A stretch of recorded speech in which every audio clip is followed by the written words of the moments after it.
Nuclear issue پہ تو ابھی بات ہی نہیں ہو رہی. تو جب اس پہ بات ہوگی ظاہر ہے اس کے بھی اس میں بھی بہت ساری جو ہے نا میں سمجھتا ہوں کہ ایسی سچویشنز ایمرج کر سکتی ہیں. تو یہ ایک اب مسئلہ ہے کہ یہ مذاکرات جب شروع ہوتے ہیں جس وقت بھی یہ ٹریک پہ آتے ہیں اس میں بھی پھر اس کے دوبارہ سے بار بار تعطل کے جو گنجائش ہے وہ موجود رہے گی. تو دیکھیں ایک طرف تو آپ نے بالکل صحیح کہا کہ جو نیوکلیئر فائلز پہ بات ہوگی وہ بہت ہی سیریس معاملہ ہے اور اس میں کیا ہوتا ہے یہ آگے وقت ہی بتائے گا. لیکن اس سے قبل جو منجمد اثاثجات ہیں ایران کے اس کے حوالے سے صدر ٹرمپ نے کہہ دیا کہ the more they are going to hit any of the vessels تو وہ اس کے بدلے وہ کہتے ہیں امریکہ کے پاس وہی سارے پیسے رکھیں تو نقصان اس سے پورا ہوگا, جس پر آپ نے ایران کا بھی پھر فوری بیان بھی دیکھا. تو دونوں کے درمیان اس وقت ہر معاملہ جو ہے وہ ڈیلیکٹ ہی ہے.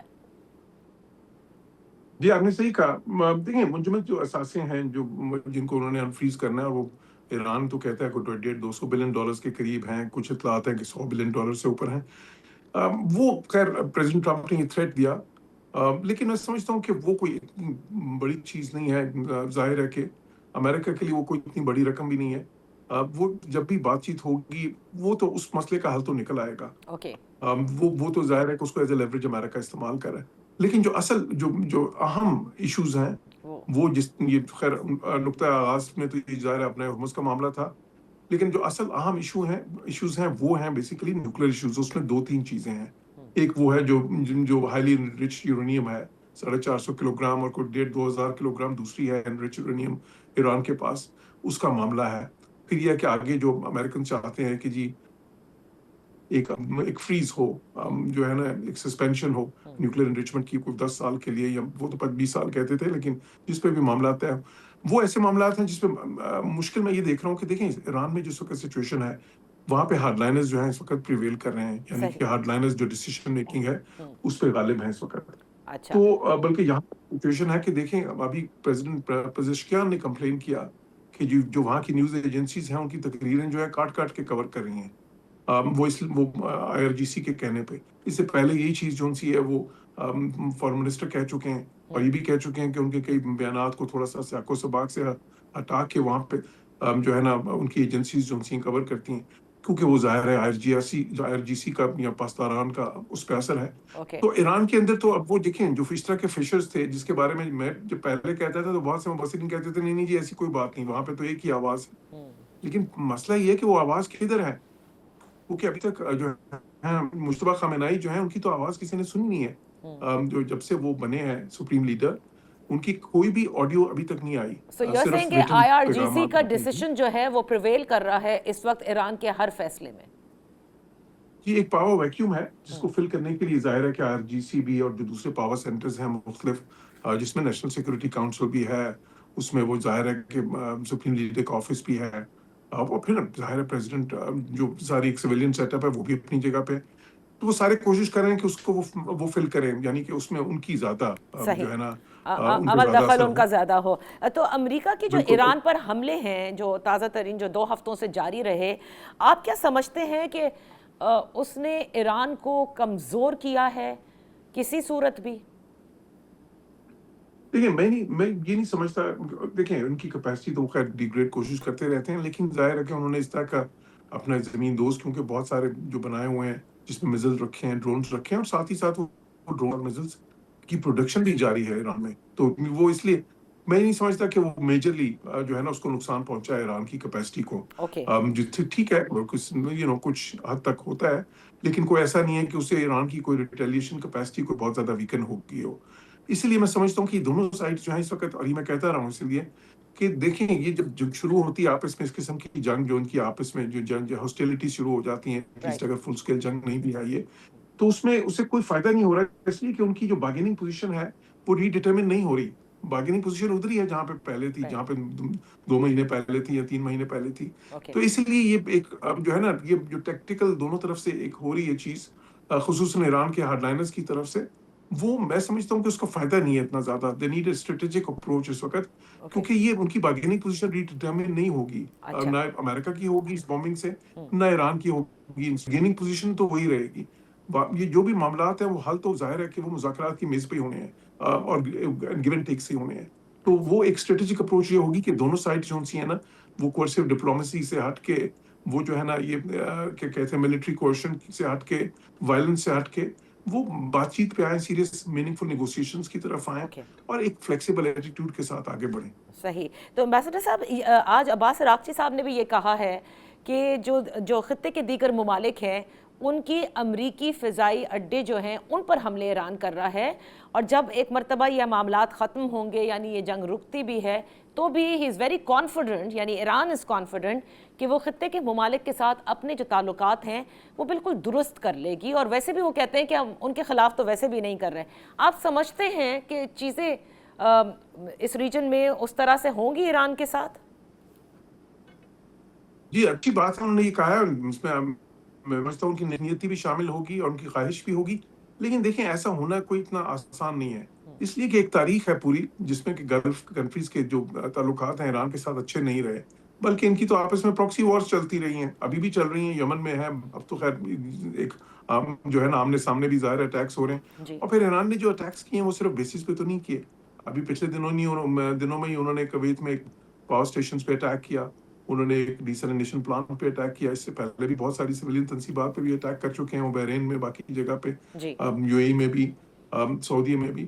تو اس لیے یہ میں سمجھتا ہوں بہت وقت لگے گا جو ہے نا, اور ساتھ ہی کہ یہ آپس میں ان کا اعتماد اس حد تک پہنچے, لیکن اس کے لیے آپ کو کہیں سے شروع تو کرنا ہے نا, مطلب شروع تو کریں, سب سے اہم تو چیز یہ ہے. اور ساتھ ہی ساتھ میں سمجھتا ہوں کہ دیکھیں ایران کے لیے بھی لانگ ٹرم میں ایک ایسا ملک ہے جو بلیسڈ ہے, یعنی کہ اتنا تیل اور گیس اس ملک میں, سعودی میں تو صرف تیل ہے, ایران کے پاس تو جتنا تیل ہے اتنی ہی گیس بھی ہے, اتنا بلیسڈ کنٹری ہے. اگر ان کا جو فیوچر ہے اور ان کی جو ایک اسٹریٹجک ویلیو ہے نا, سب سے زیادہ اچھی تب بنے گی کہ اگر وہ دنیا کی اکانومی میں واپس انٹیگریٹ ہوں, سینکشنز لفٹ ہو, ان کے تعلقات دوبارہ سے اپنے ہمسایوں کے ساتھ اور باقی دنیا کے ساتھ اچھے ہوں. ایران کا مفاد اور ایران کی جو عوام ہے ان کا جو لانگ ٹرم مفاد ہے وہ اس میں ہوگا, نہ کہ اس میں کہ وہ ایک جنگ و جدل میں مصروف رہیں. بہت بہت شکریہ ambassador Jauhar Saleem for being with us on the show. اسی کے ساتھ ہوا ہے ایک بریک کا, بریک کے بعد جب واپس حاضر ہوں گے تو کل جو پولنگ کا آغاز ہونا ہے آزاد کشمیر کے 13 نشستوں پر, اس حوالے سے بات کریں گے. Welcome back. آزاد کشمیر میں کل 13 نشستوں پر مرحلہ وار انتخابات کا آغاز ہونے کو ہے, اسی حوالے سے ہم بات کریں گے. سابق وزیر اعظم آزاد کشمیر, پاکستان مسلم لیگ نون کے سینئر رہنما راجہ فاروق حیدر صاحب, بہت شکریہ فار جوائننگ اس. راجہ صاحب, کشمیر میں جو حالات ہیں کل, کیونکہ مرحلہ وار انتخابات اسی لیے ہو رہے ہیں, ان کا آغاز ہوا چاہتا ہے, لیکن آپ کی جماعت میں اور پاکستان پیپلز پارٹی میں فی الحال لگتا یوں ہے کہ اس مسئلے کے حل کے لیے جو تجاویز ہیں ان میں فرق ہے, جو اس مسئلے کے حل کے لیے کیا جا سکتا ہے اس طریقہ کار میں بھی اختلافات پائے جاتے ہیں.